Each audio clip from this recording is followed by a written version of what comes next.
Merci une fois de plus de choisir la télévision Liberté pour vous informer. Bienvenue au débat du jour. Nous sommes aujourd'hui avec Monsieur Amadou Maïga. Monsieur Amadou Maïga, comment vous allez? Oui, très bien, madame. Ça va bien? Et les bonnes choses? Oui, ça va, alhamdulillah. Début de semaine, on peut le dire, et aussi quelques jours, nous allons fêter la fête des Tabaski.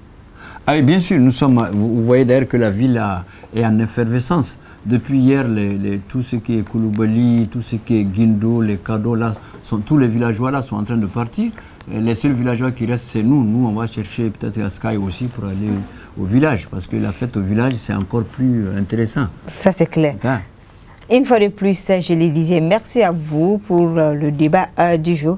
Nous allons parler, Amadou, de votre référendaire. Nous le savons déjà, les résultats sont sortis depuis quelques jours.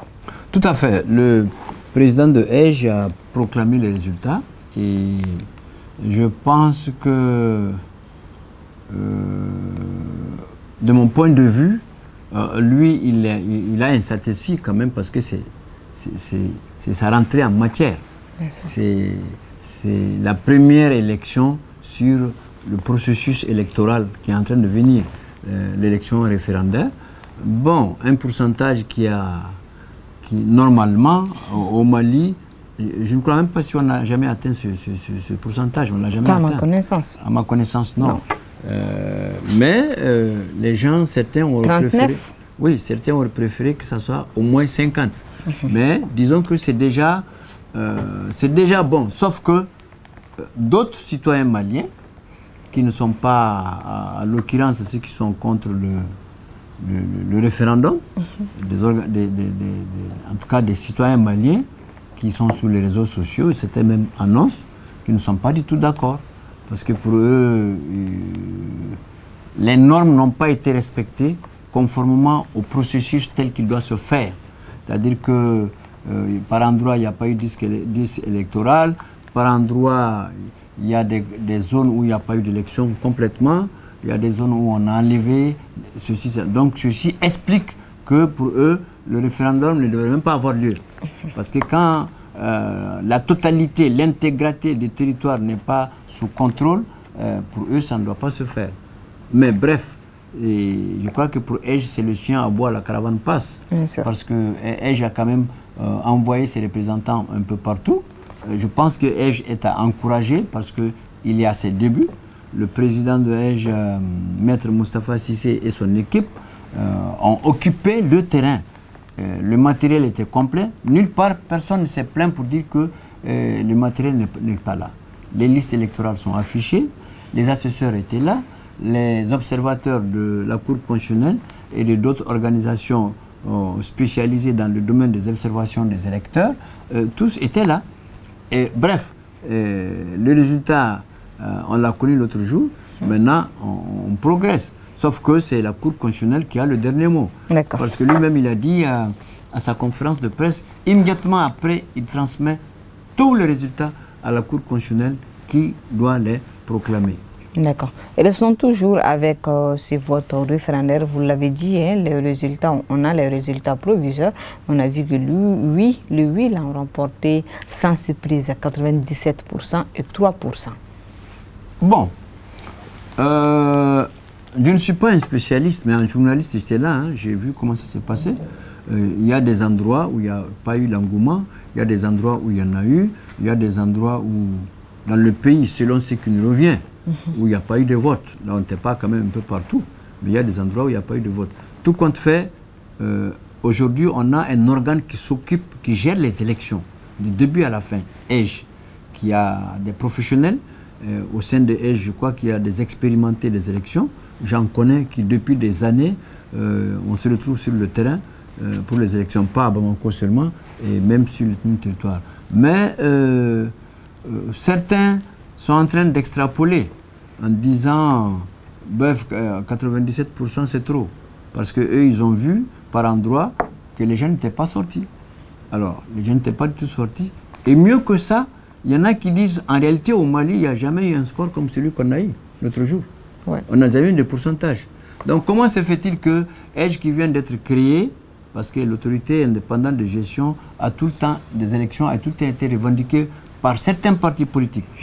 Mais le paradoxe est que certains partis qui revendiquaient ça avant, aujourd'hui sont contre. Bon, peut-être que ça, c'est des différences, des différents politiques entre les personnalités, les responsables. Mais ce qui est sûr, c'est que Ech, en lui-même, cette année, a fait un bon travail, il faut le dire. Parce que c'est rare qu'on voit des élections où les gens n'ont pas dit « Ah, dans tel bureau, il manque ça, dans tel bureau, il manque ça, dans tel... » Cette fois-ci, ce n'est pas le cas. Super. Ça, il faut le dire. Donc, Ej-là est à vraiment féliciter par rapport, en tout cas, à la disponibilité, à la mise en place de matériel qui permet aux gens de voter. Maintenant, l'affluence, c'est autre chose. Ça, c'est pas lui. Ça, c'est peut-être que les gens qui soutiennent la transition, il faut sortir. Et alors, certains te disent « Ah, attention, il y a eu des erreurs. » Parce que la transition a donné sa confiance, a donné des moyens à des gens qui en réalité ne font que du bruit. Parce qu'ils n'ont pas sorti la population. Alors que les moyens qu'on donne, c'est sortir la population. Et puis, c'est faire en sorte que ceux qui n'ont jamais voté, parce qu'il y a des Maliens qui n'ont jamais voté. Beaucoup de personnes. Et la majorité des Maliens... Et l'affaire du référendum, beaucoup, parce que c'est depuis 92. Exactement. Ça ne date pas d'aujourd'hui. Exactement. Et le référendum, c'est important parce qu'il s'agit de se prononcer sur ce qui est en train d'être réformé. Parce que ça, c'est notre avenir, c'est notre vie. Chacun a son point de vue et a droit à dire son point de vue. Alors, mais lorsque les gens ne sortent pas, ce n'est pas bon. Alors, les gens ne sortent pas aussi parce que les gens ont le dégoût de la politique. Les gens ont le dégoût de la politique. Alors, ça ne veut pas dire que, comme d'autres le disent, c'est la faute aux politiciens. Non. C'est une question de comportement d'homme. C'est une question de conviction. C'est vrai qu'en politique, on dit ce qu'on ne fait pas, on fait ce qu'on ne dit pas. Ça, c'est la politique. C'est vrai qu'en politique aussi, c'est les intérêts. C'est les intérêts. Mais il faut quand même avoir, pas dans le contexte du référendum, hein, parce que le référendum, c'est quand même notre pays, c'est nous tous. Le référendum, c'est nous tous qui sommes concernés. Et les autres, on peut dire que c'est les militants. Mais là aussi, l'ensemble des militants constituent les Maliens. Mais le référendum doit avoir beaucoup plus de voix pour rendre encore plus légal le résultat, parce que les Maliens doivent se prononcer sur l'avenir. Quand on dit par exemple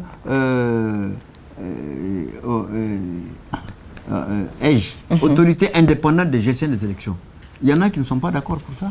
Il y en a qui te disent non, comment est-ce que ça a été mis en place? Nous, on ne se retrouve pas là-dedans. Mais néanmoins, ils ont fait un bon travail.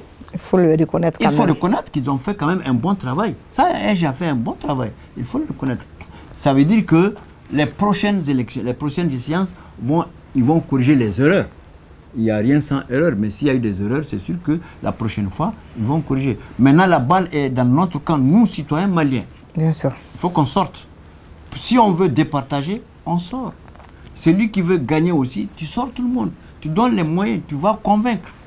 Mais si on n'arrive pas à convaincre les gens, et là aussi c'est une vérité, hein, si on ne sort pas pour aller voter, mais la minorité par rapport à la population malienne qui vote là, mais c'est son bon vœu, c'est eux qui vont nous diriger. Ah, ça c'est clair. Donc si les gens ne veulent pas être dirigés n'importe comment, par n'importe qui, et que eux, les gens qu'ils choisissent nous dirigent, il faut que nous sortons pour aller voter. Oui ou non? Tellement simple. Voilà. Amadou, nous allons changer de sujet. Nous allons parler cette fois-ci de l'aménagement. Je le disais, le mandat de l'aménagement ne sera pas renouvelé par le Conseil de sécurité. Le Conseil de sécurité des Nations Unies prend acte de la lettre du gouvernement malien demandant le retrait des casques bleus à compter du 30 juin, le 30 de ce mois 2023. Demande un retrait coordonné avec les autorités maliennes selon un communiqué du Conseil de sécurité. La source, c'est le Conseil de sécurité même? Conseil de sécurité même. Ben, alors, si on prend acte, ça veut dire qu'il n'y a plus de bruit à faire encore. Ce n'est pas la peine de continuer à se chamailler inutilement. Ben, c'est acté, c'est fini. C'est tout ce qu'il fallait faire depuis longtemps. J'ai l'habitude de répéter plusieurs fois sur ce plateau. J'ai dit, il suffit que le président, les autorités, le président de la transition, le chef de l'État décide. S'il décide, mais c'est acté. Maintenant, le temps que ça va prendre l'autre, ça c'est fini. En tout cas, c'est acté, il va partir. Il va partir. Bon, voilà, donc maintenant, tout ceci-là qui était en train de faire, je ne sais pas, de marcher, de se tirer. Alors, Mais maintenant, c'est fini. Qu'est-ce qu'ils vont gagner maintenant? La MINUSMA va partir. Qu'est-ce qu'on va gagner? Très bonne question. Qu'est-ce qu'on va gagner si la MINUSMA s'en va? Parce qu'en réalité, les Maliens, on s'occupe de ce qui ne nous concerne pas. Oui. Aujourd'hui, les autorités ont décidé, ça veut dire que c'est elles qui sont compétentes.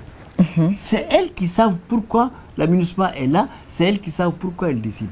Mais les autres citoyens parce qu'il faut faire attention. Au Mali, rares sont ceux qui s'occupent de ce de quoi ils doivent s'occuper. On s'occupe toujours de l'autre. Mais le pays est géré, il y a des autorités, chacun a son rôle. Mais au lieu d'aller marcher, faire du bruit, on s'adresse aux autorités. Lorsque les autorités prennent acte, c'est fait. Maintenant, la MINUSMA s'en va. Alors, qu'est-ce que nous allons gagner dans le départ de la MINUSMA? Nous, en tant que civils, qu'est-ce qu'on va gagner? Très bonne question. D'abord, mais les Nations Unies ont acté, d'après le texte que tu viens de te dire, d'après toi-même. Hein? S'ils ont pris acte, ça veut dire que maintenant, la MINUSMA commence à arranger ses bagages pour partir. Maintenant, après le départ de la MINUSMA, qu'est-ce que qu'est-ce que le Mali va gagner dans le départ de la MINUSMA? Première question. Deuxième question. Tous nos parents aujourd'hui, toutes les familles qui sont en train de vivre de la MINUSMA, comment? Qu'est-ce qu'elles vont devenir? Est-ce que ces familles-là qui vont aller au chômage, est-ce que ça rend ceux qui sont en train de dire clamer haut et fort? À noter ici que le gouvernement a promis de combler les vides que la MINUSMA va laisser sur place. Ok, il n'y a pas de problème. Mais si le gouvernement a promis, donc il n'y a plus de problème. Non, il n'y a plus de problème. Si le gouvernement a promis de combler le vide, là, mais il n'y a plus de problème. Ben, il n'y a pas de problème. Bon, la MINUSMA s'en va et puis on ne souhaite plus avoir des missions d'observation. C'est-à-dire qu'on ne souhaite plus avoir des problèmes qui nécessitent que des missions onusiennes viennent intervenir. Parce qu'il faut toujours rappeler que le Mali est membre des Nations Unies. Bien sûr. Donc, quand tu es membre d'une structure, tout ce qui est règlement de cette structure s'applique à toi comme s'applique à d'autres. Maintenant, les autorités le savent très bien. C'est nous autres là qui faisons du bruit que nous ne savons pas. Mais aujourd'hui, c'est fini. La MINUSMA s'en va. OK. D'accord. Amadou, nous allons parler un peu football avant de boucler notre débat d'aujourd'hui. Football, le Mali a gagné hier contre le Gabon au compte des matchs de la CAN qui se joue actuellement au Maroc. Je sais qu'Amadou a regardé un petit peu le match. Amadou, en tout cas, le Mali a gagné 3-0.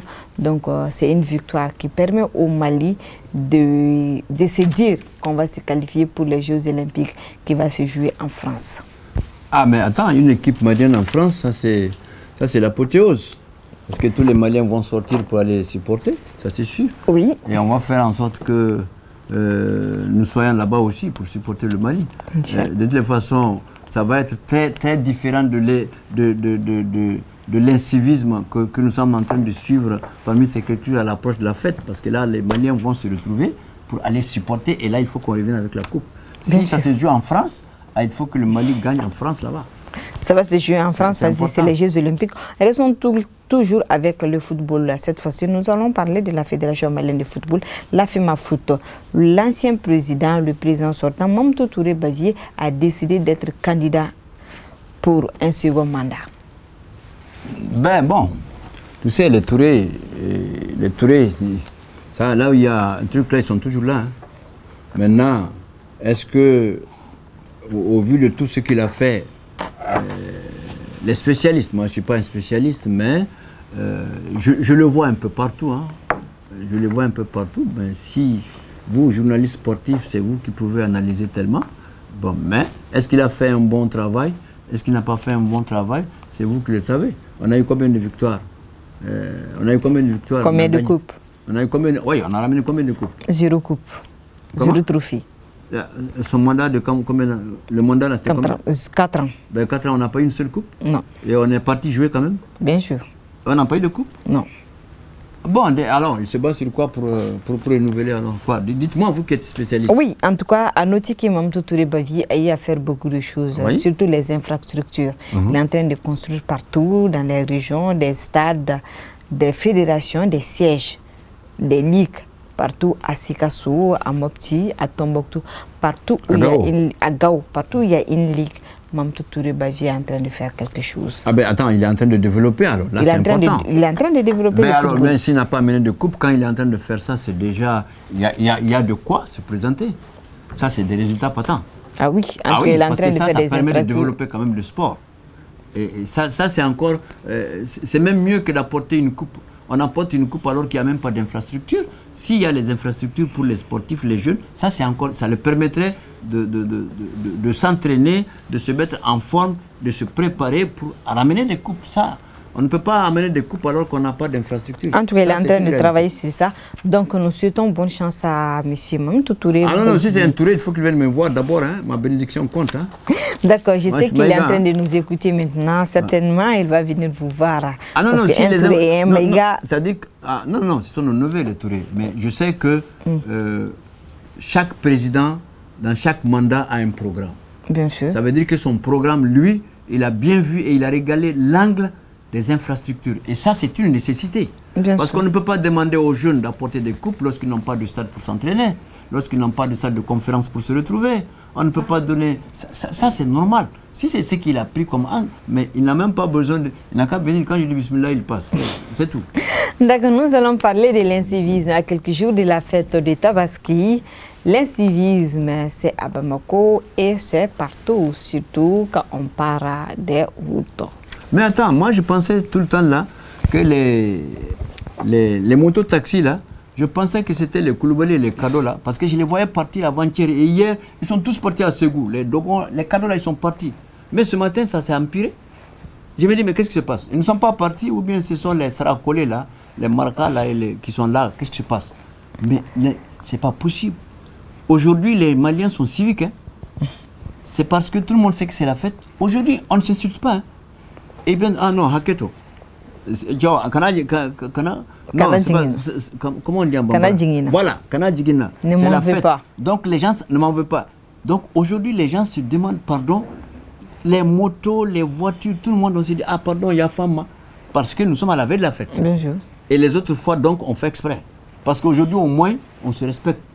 Nous, on a fait 3 heures pour arriver ici. 3 heures de temps. 3 heures de temps.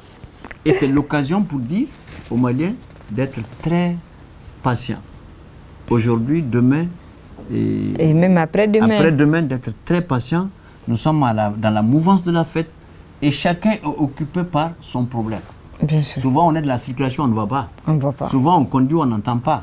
Surtout ceux qui n'ont pas eu des moutons. Vous, les femmes, vous commencez à... C'est-à-dire que dès qu'on ne voit pas le mouton aujourd'hui, ce soir, c'est la guerre. Hein? Mais si aujourd'hui, on ne voit pas... Les femmes, là, vous ne voyez pas le mouton. Aujourd'hui, demain. Et demain soir... Il n'y a pas de mouton. Il n'y a pas de mouton. Ah, vous allez oublier même les habits. Donc, il faut être indulgent à tous les niveaux. Même les journalistes qui comprennent souvent, quand on voit les comportements, là, il ne faut pas en vouloir aux gens. On n'a pas le mouton. Quand on n'a pas le mouton, ça ne va pas. C'est compliqué. Donc, on regarde par derrière, on regarde par devant et on regarde latéralement. Ça veut dire qu'il faut s'excuser, il faut s'accepter, il faut pardonner. Aujourd'hui, pas d'insultes. Demain, pas d'insultes. Après-demain, pas d'insultes. Les 4 jours de la fête, pas d'insultes. Après ça, maintenant, on reprend le quotidien, train. D'accord. Amadou, en tout cas, on ne va pas se dire au revoir comme ça sans souhaiter bonne et heureuse fête à ceux qui nous regardent sur la télévision Liberté. À tous les auditeurs, où qu'ils sont, et nous leur disons merci, surtout qu'ils nous excusent. On peut souvent aborder des thèmes qui ne plaisent pas à certains, mais c'est ça aussi, le journalisme, la communication, c'est ça. Souvent dans le débat, moi j'aborde un thème, et il y en a qui disent non, mais lui là il a comme ça, toi tu abordes un thème. Ça, c'est ça le débat. Il faut qu'ils acceptent, parce que si eux ne sont pas là en train de nous occuper, de regarder, mais nous on va parler à qui? Personne. C'est pourquoi il faut profiter pour remercier ceux qui sont derrière la belle vitrine. Bien sûr. Autant qu'ils sont. Parce qu'en réalité, c'est eux. Sans eux, il n'y a pas nous. Exactement. Sans eux, on n'est pas là.